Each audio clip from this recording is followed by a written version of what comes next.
Hello family, 22 তারিখে সরস সদনে বসন্ত উৎসব ছিল। আর সেদিন আমার বোনেরও প্রোগ্রাম ছিল, তো আমরা গিয়েছিলাম ওই 3টে সাড়ে 3টে করে। তারপর যাওয়ার পরই দেখি অনেকেই তখন চলে এসেছিল, সবাই হলুদ শাড়ি পরেছিল, সবাইকে খুব সুন্দর লাগছিল। আর আমিও সেদিনকে হলুদ শাড়ি পরেছিলাম, তো এটা হচ্ছে আমার ফুল লুক। তার কিছুক্ষণ পরেই দেখি ওদের ডান্স শুরু হয়ে গেছিল, ডান্স হয়েছিল সেদিনকে, গান আবৃত্তি।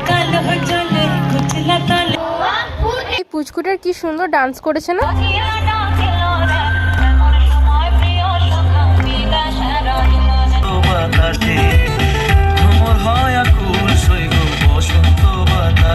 সেদিনে এটার বোনের লুক ছিল। আমার বোনকে কেমন লাগছে জানিও, আর আমার বোনের ডান্সটা কেমন লাগলো সেটাও জানিও।